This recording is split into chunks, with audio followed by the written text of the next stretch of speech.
गुजरात चुनाव की अगर बात करें तो महज 4 दिन जितना समय बाकी है और उसके बाद 5वीं तारीख को दूसरे मतदान के लिए लोग आगे बढ़ेंगे मध्य गुजरात और उत्तर गुजरात में।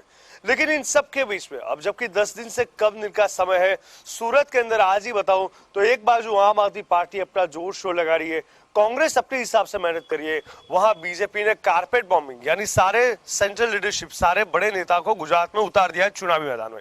लेकिन इस बार के चुनावी मैदान में जो मुख्य मुद्दे रहे उनमें सबसे बड़ी कोई चीज इस बार ध्यान में ली गई है तो वो है हिंदुत्ववादी चीज, खास तौर पे धर्म से जुड़ी हुई चीजें और खास तौर पे अलग अलग धर्म के लोग। इन सब के बीच में एक समय ऐसा था कि सिर्फ चुनाव के लिए साधु संत या किसी धर्म का प्रचार प्रसार किया जा रहा था, उनके बाद सब भूल जाते थे।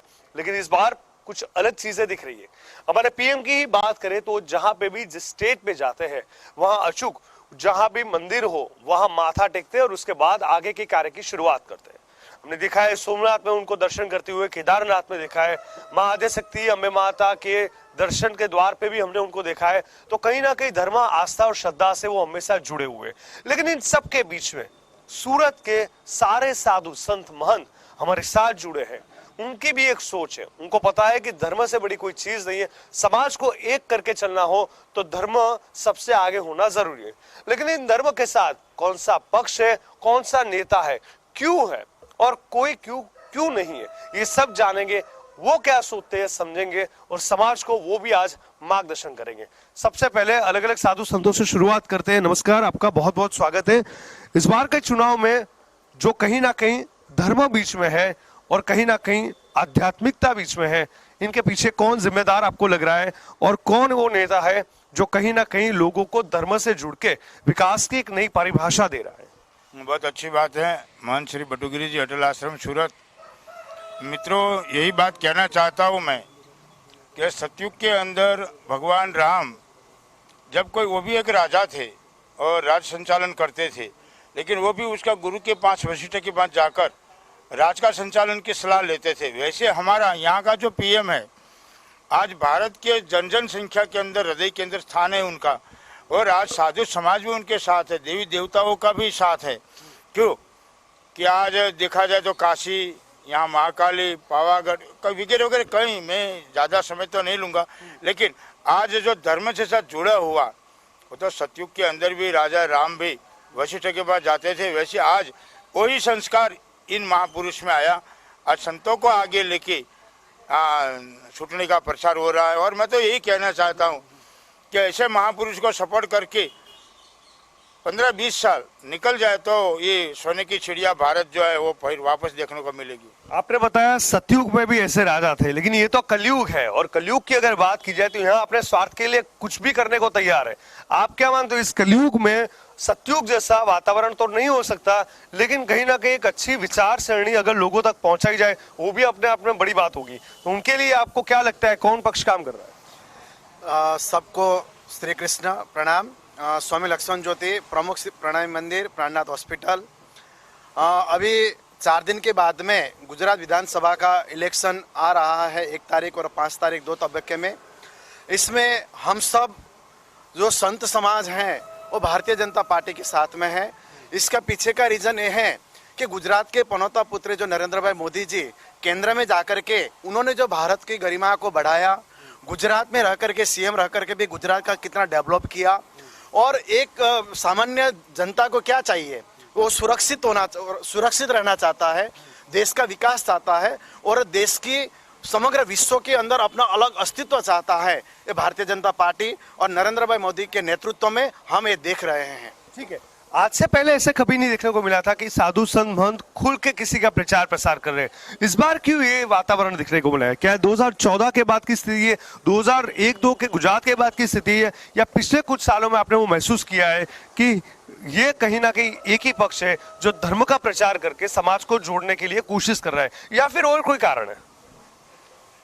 महामल्लेश्वर 1008 मान सीताराम दास जी महाराज, आज आप देख रहे हो कि एक ही प्रचार नहीं, आपने देखा है राष्ट्र में अगर धर्म सुरक्षित है ना तो राष्ट्र सुरक्षित है, अगर धर्म सुरक्षित नहीं तो राष्ट्र पर सुरक्षित नहीं है। और वो किसने किया है? आप जानते हैं कि भारत की पहचान पहले क्या थी? नरेंद्र भाई के पहले लोग ताजमहल देखने जाते थे और आज भारत की क्या पहचान है, लोग अगर जाते हैं गुजरात में आते हैं तो बोलते हैं सरदार वल्लभ भाई पटेल का स्टेच्यू देखने जाने का। ये पहचान किसने दी? ये नरेंद्र भाई मोदी ने दी। धर्म भी है और राष्ट्र भी है।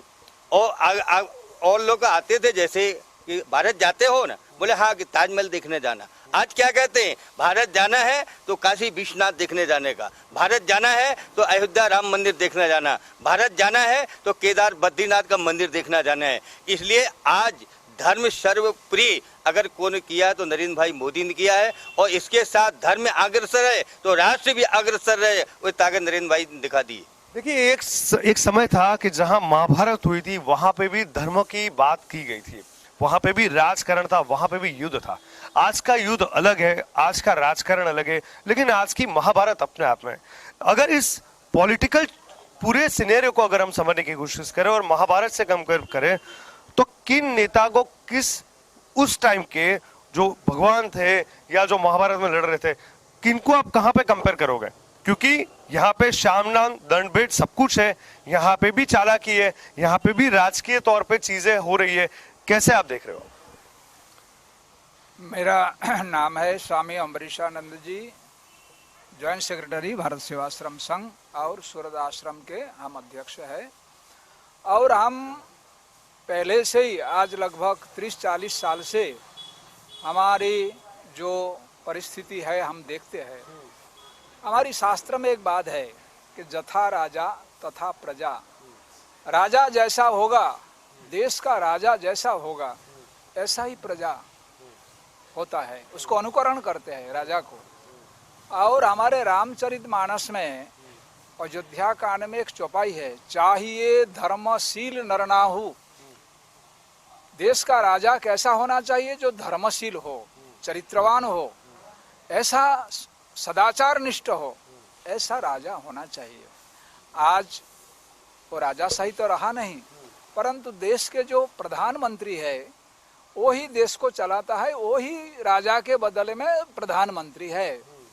और हमारे अभी जो भी सब नेता है इसमें से जो श्रेष्ठ है, मैं सभी लोग का ये है कि एकमात्र जो नरेंद्र भाई है वो नरेंद्र भाई ही एकमात्र सदाचार निष्ठ। आज 8 साल से 8.5 साल हो गया दिल्ली में उनका ये चलता है, राज चलता है।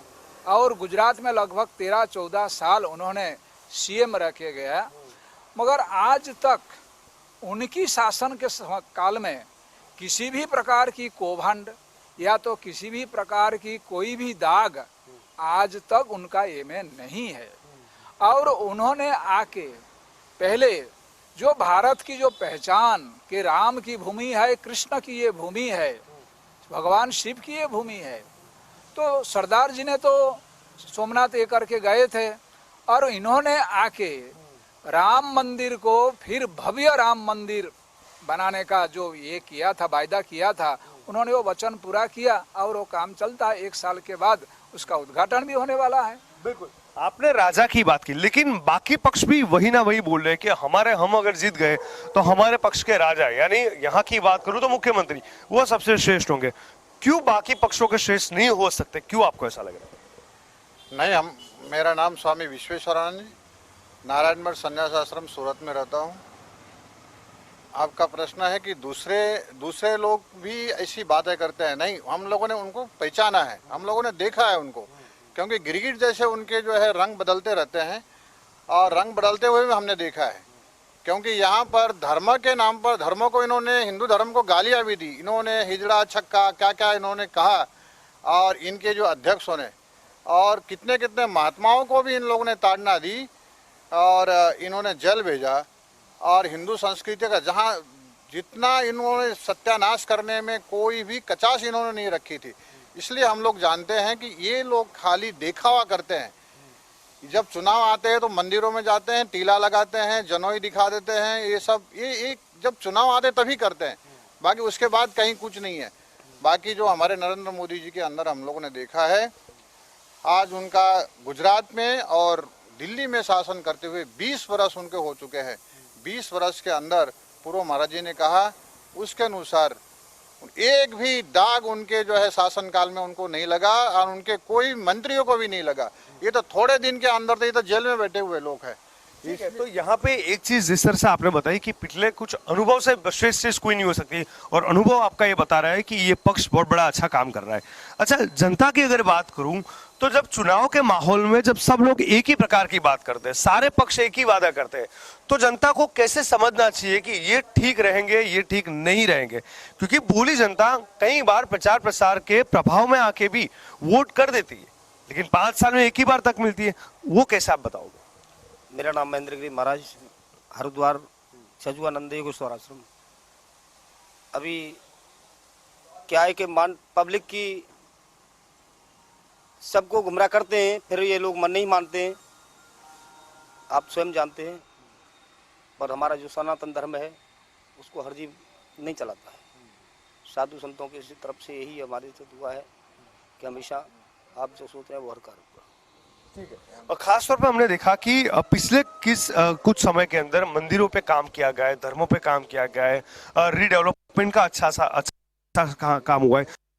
उसको लेके कहीं ना कहीं मानते हो आप कि धर्म को लेके लोगों की भावनाएं बढ़ेगी, श्रद्धा बढ़ेगी, और कहीं ना कहीं वो आकर्षित होंगे मंदिर में, पूजा पाठ दर्शन में, वो आध्यात्मिक वातावरण और तेज बनेगा, लग रहा है आपको? देखिए प्रभु, मेरा नाम जीतपाल गिरी नागा है और मैं इस समय ब्रज मथुरा का रहने वाला हूँ। यहाँ पर जो भी है, जो भी कुछ आप देख रहे हो, आज नरेंद्र मोदी ने हमारे विश्व के अंदर, यही नहीं विश्व के अंदर अपना नाम बड़ा किया है। और विश्व के अंदर जितना भी नाम बड़ा किया है आज तक जीवन में न कोई नेता कर सका और न कर सकेगा।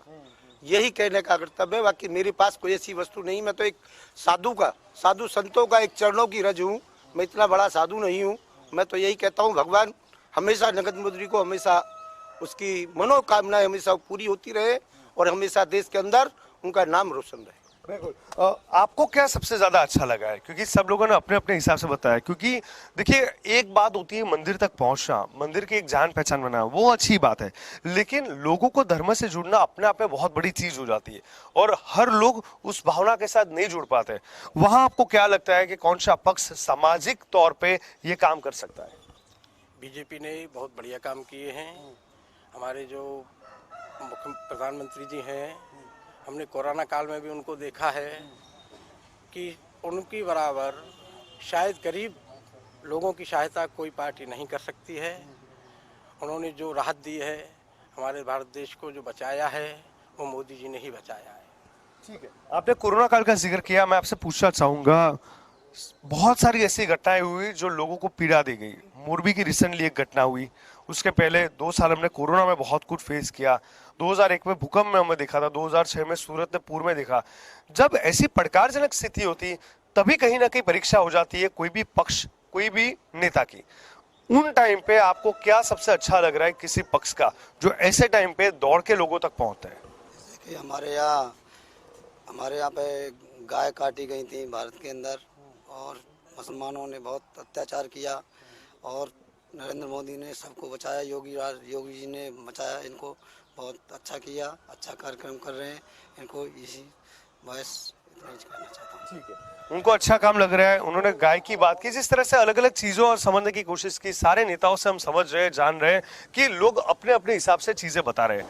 मुझे एक और चीज समझनी है, जब गाय की बात हुई है तो मैं ये जानने की कोशिश कर रहा हूँ कि गाय हमारे हिंदू संस्कृति में हम माता का दर्जा देते हैं, उनको पूछते हैं, उनको नीरण देते हैं। गौमूत्र, गाय दूध, उनका बड़ा महत्व है सात्विक तौर पर।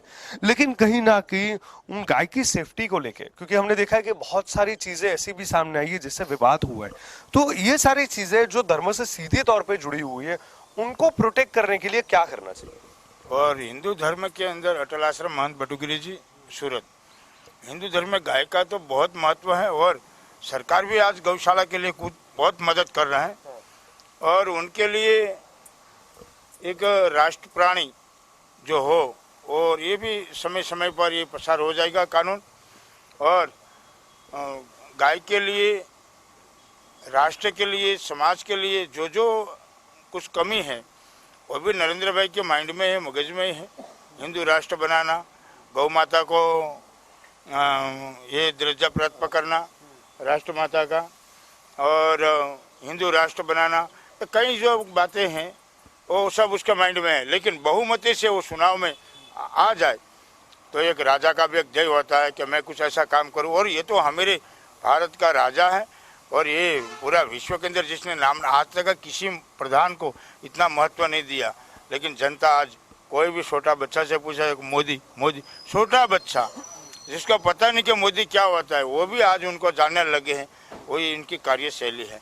और खास तौर पे आपने जो छोटे बच्चे का जिक्र किया, हमने देखा था कुछ दिन पहले सुरेंद्रनगर में 7 साल के आराध्या बा जिन्होंने पूरे बीजेपी के कार्यक्रमों को अपनी कविता में उल्लेख करके लोगों तक पहुंचाया था। आपने जिस तरह से हॉस्पिटलों में काम किया हुआ है, हमारे समाज को एक दिशा देनी हो तो एक तो शिक्षा व्यवस्था और हॉस्पिटल यानी कि मेडिकल, इन दोनों पर अगर कोई भी सरकार काम करेगी तो खासतौर पर मिडिल क्लास लोग से लेकर सब लोगों की सारी उलझने सॉर्ट आउट हो जाएगी। क्योंकि महंगाई को लेकर अगर समझने की कोशिश करें तो ये दो चीज सबसे अहम आती है। उन पे आपको कैसे लगता है कि सरकार ने काम किया हुआ है? देखिए, एजुकेशन के लिए भी और हॉस्पिटल आरोग्य के लिए भी भारतीय जनता पार्टी बहुत ही अच्छी तरह से काम कर रही है। क्योंकि कोरोना के दरमियान ये भारत जो है वो विकसित हो रहा देश में नाम आता है।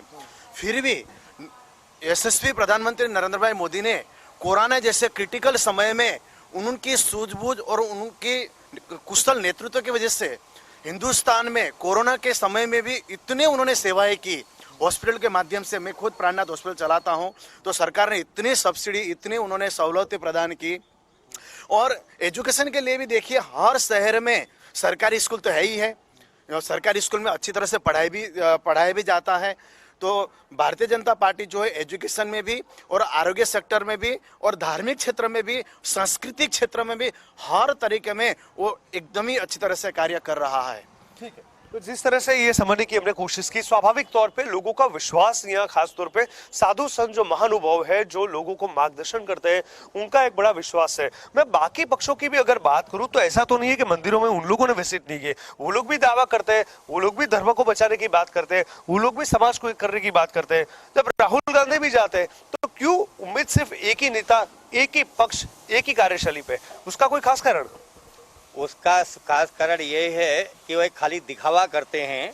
जब मंदिर में जाते हैं तो रामनामा बोल के, अभी वो राहुल जो जाते हैं कि मंदिर में रामनामा बोल लेते हैं, और जगह जाते हैं तो वहाँ टोपी पहन लेते हैं। लेकिन ऐसा ये सब एक छल कपट का कैसे करते जालन? जब सीता का हरण किया था तो रावण ने साधु का ही वेश बनाया था। ये उसी प्रक्रिया के लोग हैं। ये अपनी जो देश की शक्ति है ना, उसका हरण करने के लिए, ये देश की शांति को हरण करने के लिए, आपको एक बात बता रहा हूँ कि आज जो केजरीवाल चिल्ला रहे हैं ना, वो केजरीवाल, आप मैं बता रहा हूँ, नाम तो नहीं लेता, लेकिन फिर भी कि जिस पंजाब को बचाने के लिए ये छल की बात आई ना, जिस पंजाब को बचाने के लिए इंदिरा गांधी ने अपने प्राण की आहुति दे दी, वही आज पंजाब की क्या दशा, आज किसकी सरकार है पंजाब में? वही आज वही लोग आज गुजरात के ऊपर फिर वही चोला ओढ़ के आ गए हैं, रामनामा डाल के ओढ़ के आ गए। किस तरह के? जिस तरह से रावण ने साधु का वेश बना के सीता का हरण करने आए थे, उसी तरह आज गुजरात का हरण करने आए। किसका? अस्मिता की और धार्मिकता की। आपने हरण करने की बात की, लेकिन अगर दिल्ली की बात समझे, पंजाब की बात समझे, वहां कांग्रेस थी और आम आदमी पार्टी ने कब्जा किया। यहाँ 27 साल से भाजपा है, तो परिस्थिति यहाँ अलग है। तो क्या आम आदमी पार्टी सफल हो पाएगी? यहाँ आम आदमी पार्टी कभी भी सफल नहीं हो पाएगी। कारण के गुजरात के लोग बहुत ही समझदार लोग हैं और ये रेवड़ी कल्चर में नहीं मानते हैं। रेवड़ी कल्चर का मतलब होता है कि भाई हमारे पैसा और हमें लोभ लालच दे के वो हमें कुछ टेम्पोरारी ये के लिए ऐसा लोभ लालच बता के हमारी वोट ले लेते हैं, फिर 5 साल तो बस वही लूटने का है ना। मगर गुजरात के लोग बहुत समझदार हैं और ये मफत में कुछ भी नहीं चाहते हैं और मफत में लेके देश का अहित नहीं करना चाहते हैं। मैं दूसरा एक छोटा सा बात मैं करना चाहता हूँ कि श्रीलंका में, हमारी पड़ोस में जो देश है श्रीलंका, इस श्रीलंका में अभी 5-6 महीना पहला क्या परिस्थिति हो गया। उन्होंने वहाँ का जो राजपक्ष था तो उन्होंने ये सब मफत में दिया और फिर मफत में दे के राष्ट्र का जो भंडार था, जो इकोनॉमी था, वो संपूर्ण खलास कर दिया। और आज जो है उनको ये से श्रीलंका से भागना पड़ा। वहाँ बिल्कुल ये अव्यवस्था फैल गई। अभी धीरे धीरे व्यवस्था ये होता है। इसलिए गुजरात के लोग ऐसी लोभ लालच से कभी भी भरमाएगा नहीं, कभी भी विचलित नहीं होगा। और यहाँ जो सत्यवादी है, जो सच्चा आदमी है, उसका ही वोट देगा और भारतीय जनता पक्ष और नरेंद्र मोदी के पक्ष में ही वोट देगा, ये हमारा पूर्ण विश्वास है। ठीक है, खास तौर पर समझा जाए तो ज्ञान से बड़ी कोई चीज नहीं है, और कहीं ना कहीं कोई चीजें तकलीफ में आती है तो ज्ञान का अभाव है। जनता को किस चीज का ज्ञान होना चाहिए जब वो वोट करने जाए, क्योंकि वो तो सारे पक्षों सुनते हैं, सब जगह पे प्रचार प्रसार होता है, सब अपने अपने बड़े बड़े दावा करते हैं, मैनिफेस्टो में सब लोग बड़ी घोषणा पत्र में बातें कर लेते हैं, लेकिन ऐसा तो कौन सा ज्ञान होना चाहिए जनता को, या आप सुझाव दोगे जनता को जो सोच समझे और उसको परखने के बाद आगे वोटिंग के लिए आगे निकले? मैं खास करके गुजरात में विधानसभा के जो चुनाव चल रहे हैं उस समय खास करके मैं गुजरात के जनता को मैं करना चाहता हूँ, मार्गदर्शन करना चाहता हूँ कि गुजरात की प्रजा, क्योंकि नरेंद्र मोदी को हम लोगों ने परखा है, जाना है, और हमारे गुजरात की क्या स्थिति थी और क्या स्थिति अंदर ला करके उन्होंने यहाँ पर पहुँचाया है, ये सब हम जानते हैं। और अगर ये कोरोना काल के अंदर भाजपा के सिवा अगर ये लोग होते, कांग्रेसी होते और 2 वर्ष तक देश बंद होता, तो मैं कहता हूँ कि लाखों के लाखों आदमियों की लाशें पड़ जाती।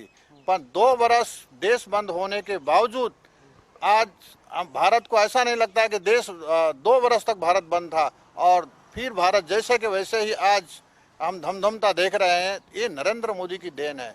और गुजरात के लोगों को खास मैं कहना चाहूँगा कि चीटरियाओं के पीछे न जा करके नरेंद्र मोदी को देख करके और भारतीय जनता पार्टी को ही आप वोट करेंगे, नहीं तो आप पछताएंगे। कारण कि हम लोगों ने देखा है, इन लोगों ने रेवड़िया जो है इन कांग्रेस ने फेंकी और राजस्थान के अंदर इनकी सरकार बनी और फिर वहाँ पर नारे लगे, सिर धड़ से जुदा ऐसे नारे लगे, और हमारे जहाँ पर भी हमारे मंदिरों थे वहाँ पर पत्थर इन लोगों ने मारे।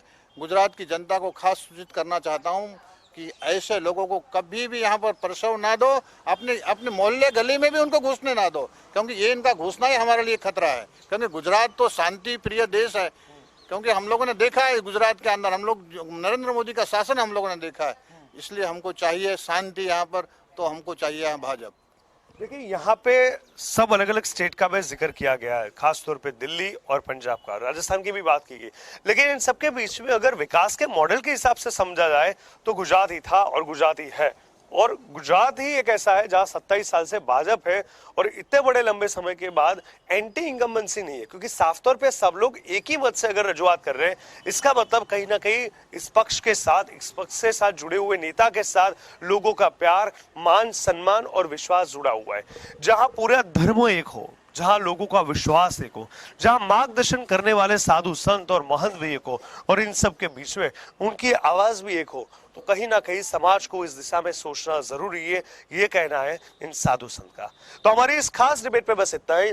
इंडिया न्यूज गुजरात और इंडिया न्यूज खास तौर पे सूरत के अंदर सारे के सारे साधु महंत स्वामी से लेके हर वो लोग जो ज्ञान से जुड़े हुए हैं और लोगों को ज्ञान का दर्शन करते हैं, उनसे मत जानने की कोशिश की, उनका मत क्या है, क्या उनका सुझाव है, और उन्होंने जनता को मार्गदर्शित किया कि क्या होना चाहिए, क्यों होना चाहिए, अगर कुछ नहीं होना चाहिए वो भी क्यों नहीं होना चाहिए, वो दिखाया। अब आपके हाथ में 8 तारीख को आप किनके सर पे ताज बिठाते हो और किनको आप टाटा बाय बाय बोलते हो। तो इंडिया न्यूज में हमारी खास पेशकश में बस इतना ही। कैमरामैन रवि के साथ जिगर देवानी, इंडिया न्यूज।